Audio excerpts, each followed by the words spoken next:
Kalaye Sundarakaram Sadaika Priyadarshanam Ajnana Nashakam Devam Sadgurum Muralidharam.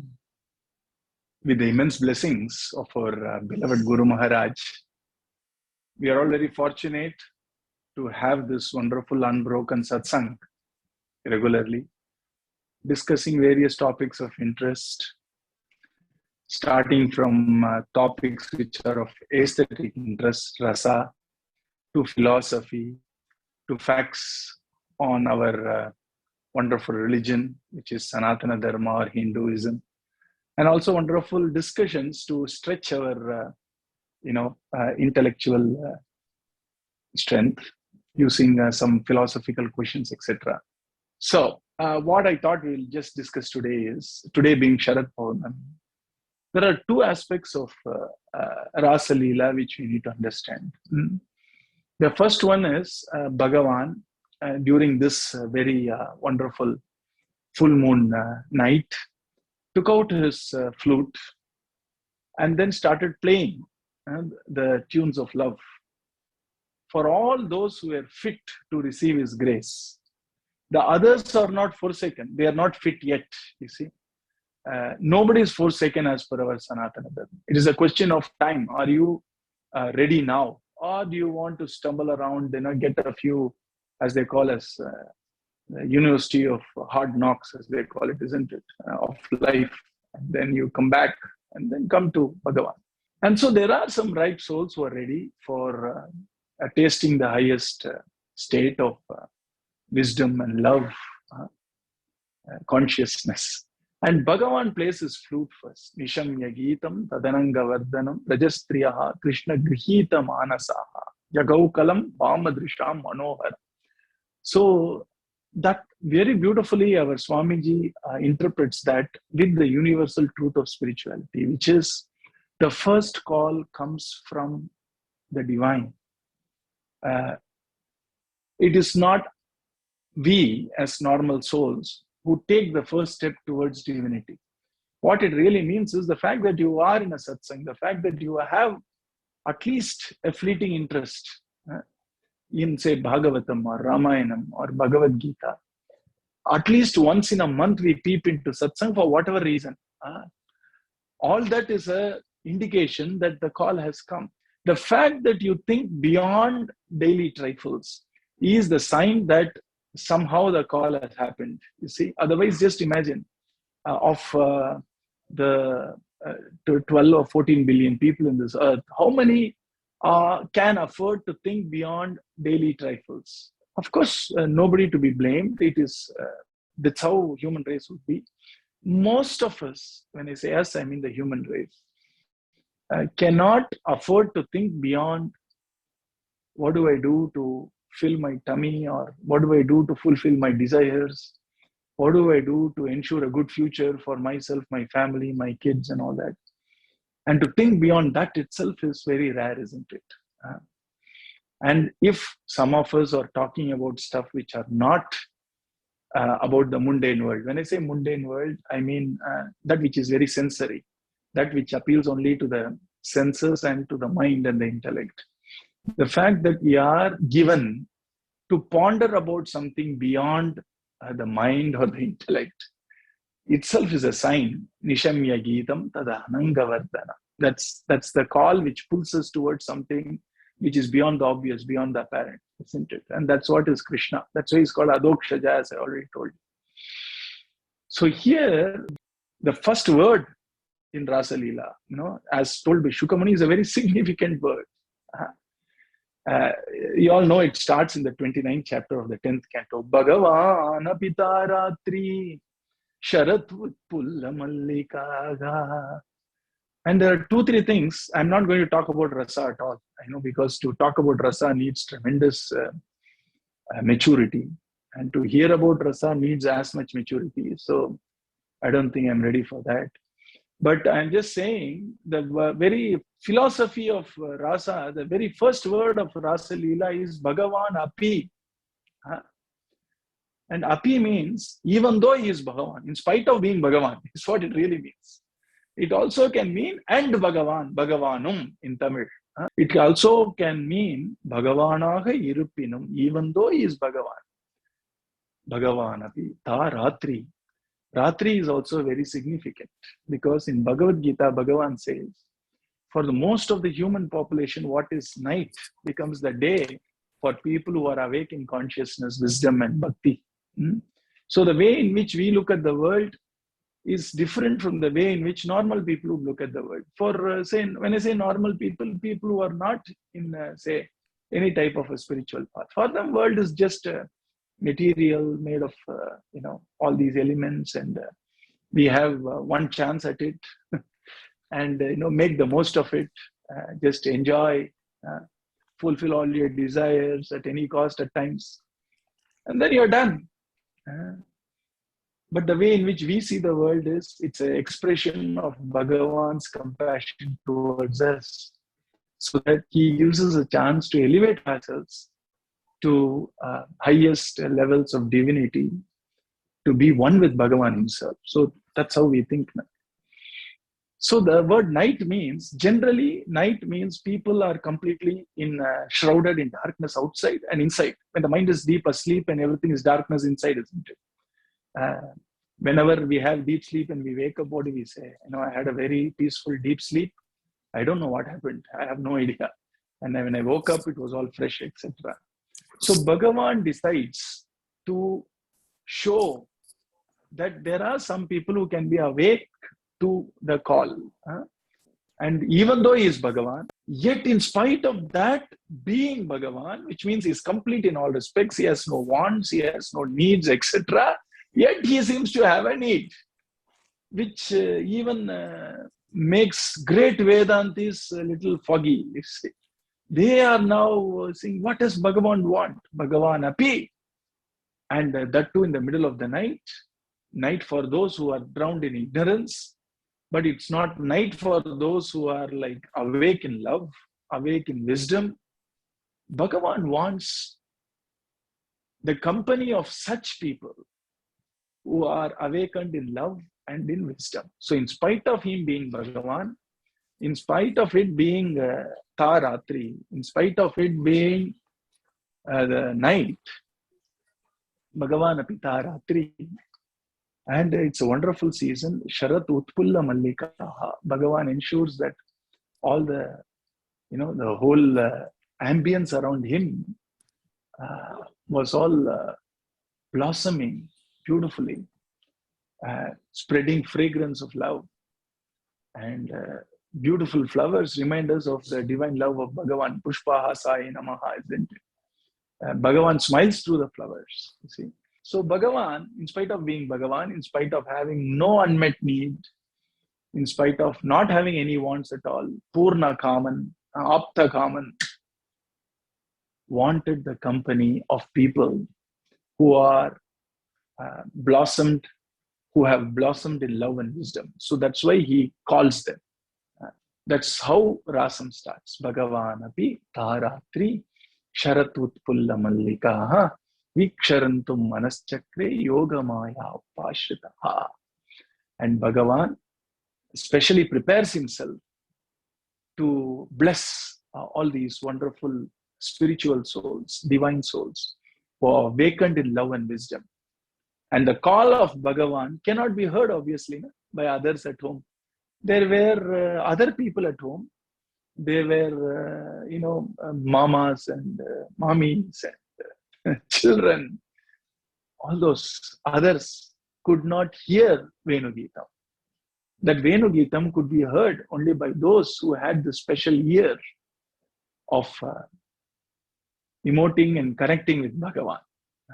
So it's not just like a prakrita. It's not just like a normal sound which we hear in nature. It is a very special call from Bhagavan. Bhagavan api Taratri. And the moment all these Gopas and Gopis heard this wonderful call from Bhagavan, they dropped everything. Bhagavan advises in Bhagavad Gita. That is the final advice given by Bhagavan, the final word of Bhagavad Gita. It's called Charma Slokam. Sarvadharman parityajya mamekam sharanam vraja aham tva sarva papebhyo mokshayishyami mahasucha. He's saying, drop everything and come and surrender unto me.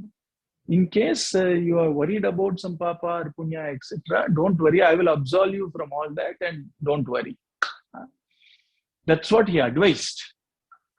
But in Bhagavatam, he actually made all these right souls to live that wonderful word of Bhagavad Gita effortlessly.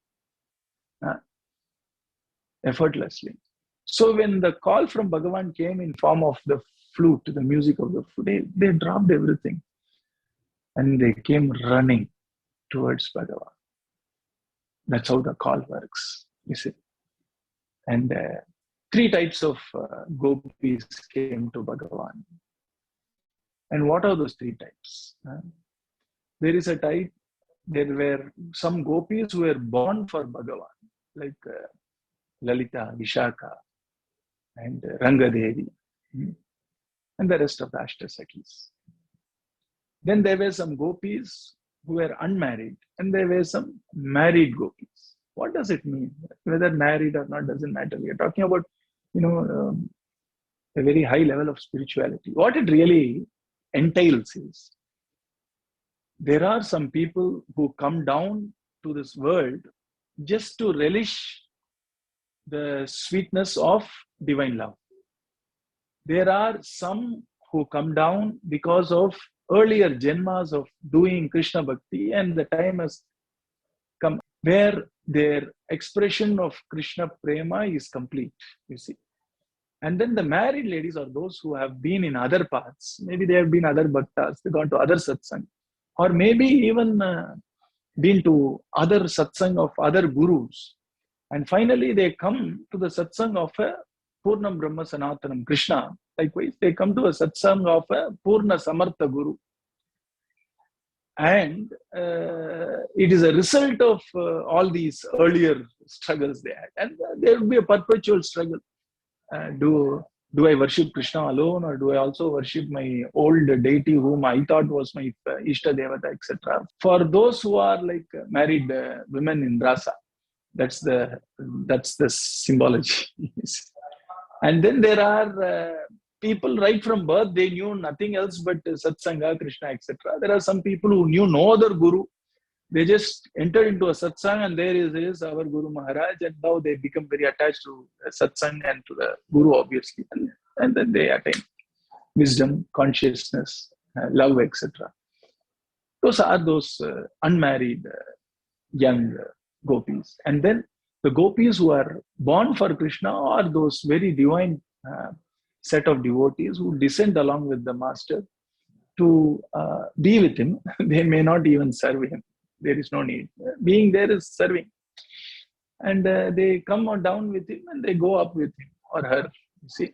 So those are the three wonderful varieties of devotees. And that's what Bhagavan has given a place for all of them. So that's another wonderful principle in Rasa, that various types of devotees rush towards this great master, or this great master of the universe, which is Krishna. And Krishna showers them with love and divine bliss. And so three things are very interesting. When we say divinity or consciousness, etc., it is not inert. You see, it has the very nature of divine love, inexplicable abundance of love for us. And it wants us to attain Him. Okay. And it creates a lot of a conducive ambience, and it creates a lot of anukula for us to effortlessly reach Him. We need to just cooperate, right? And the third thing is, the first step is always taken by divinity. First, it is His call, and we merely respond to His call. So that's the beauty of Rasa Leela's principle. That's the principle. Rest is all rasa, you see, just to add flavor, etc. We should not be too much, dwelling into The rasa, unless we are very clear about the tattva which it encompasses, otherwise we'll get very misguided. And there are a few ripe souls who see rasa as rasa, and those are the people of Raja. Okay. So for people like us, we need to be clear about the tattva. Tattva means what is the principle underlying all these wonderful leelas of Bhagavan. Otherwise, we get very confused, misled. So that's the basic principle of rasa. That is this divinity, which is our true nature. It makes things conducive for our journey. It aspires for our elevation. And it shows us the path. If Bhagavan has not revealed Vedas or Bhagavatam, how would we know the path? So it obviously has an interest in getting us there. We need to just do a little bit of cooperation. It pushes into a satsang. And satsang is there only for that reason. Satsang. Rest is all secondary. And then we have this wonderful, conducive grace of Bhagavan and Guru to get clarity about where we are going, how we are going, and the rest. All this is arranged by Bhagavan, Api. In spite of him being Bhagavan, he wants us there. So that's the beauty of Rasa. Bhagavan calls, and it falls on the ears of only those who are ready and ripe, which Bhagavan chooses, whom Bhagavan chooses. Bhagavan as much aspires for our company as we aspire for his. That's why in Ramayana, you see that Ramachandra Prabhu's longing for Sita Mata when they are separated is far more than even Sita Mata's tears of separation from Ramachandra Prabhu. Ramachandra Prabhu being Sakshat Brahman, and philosophically speaking, of course, Sita Mata is mother of the universe. Philosophically speaking, Sita Mata stands for Jiva, for souls, as shown by a great Vaishnavite saint, Acharya, Sri Swami Desikan.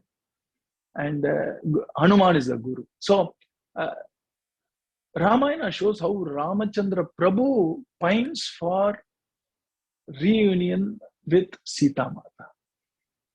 That is very reassuring. It's not just us trying to find that peace. It's not us trying to find that repose, inner repose. It's not just us trying to find our way towards the bliss. That which is bliss, that which is consciousness, that which is Bhagavan, also feels strongly to take us back in his fold. And that is shown in Bhagavatam also. And secondly, some of us must have taken a straight path to satsang. Some must have taken a very serendipitous path to satsang, going here and there, trying this and that, and finally landing at the feet of a great living Acharya Purush. It takes time. And somehow we are all here.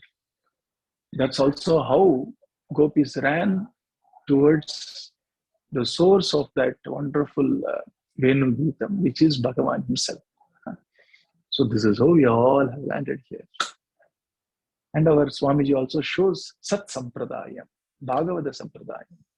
He is not talking about things, even though it may be very logical, etc., from his own intellect. He is talking from Shastras, which is very important.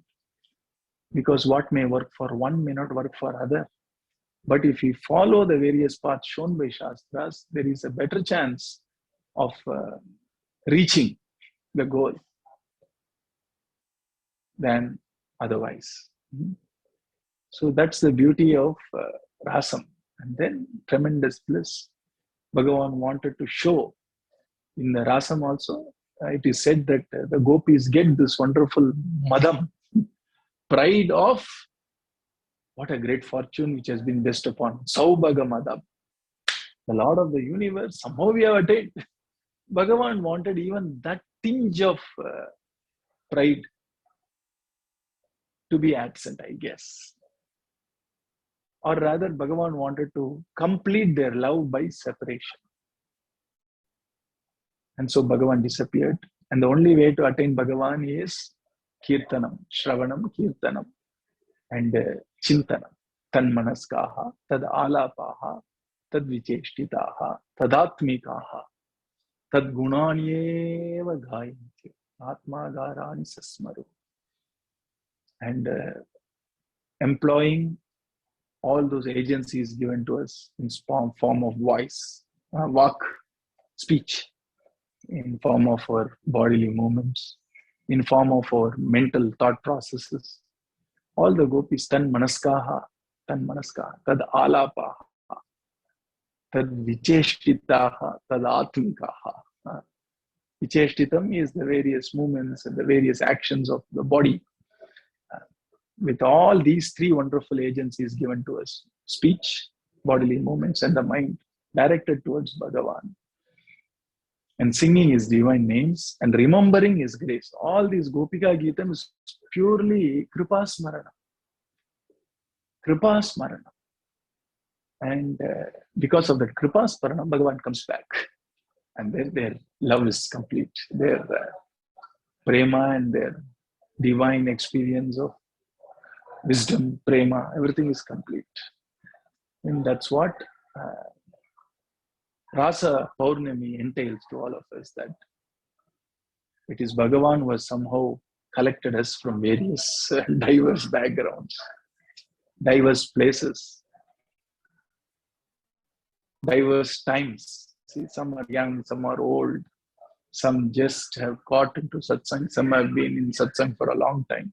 So space, time, and the vyakti, the diversity of people who have come together in the satsang itself is a sign that Bhagavan has collected all of us together. He is giving us his wonderful experience in form of satsanga.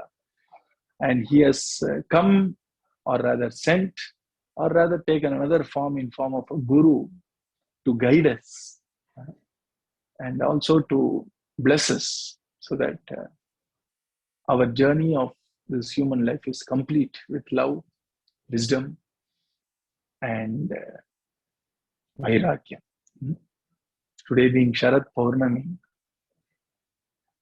I thought we can remember those wonderful aspects of Rasa Leela. As a principle, as Rasam, it is totally a different world altogether. And that takes a tremendous maturity. We'll get there at some point of time. But the philosophy itself is so beautiful. So remember, Bhagavan or God is not some inert, just consciousness, etc. He has this tremendous love. He loves to be loved, you see.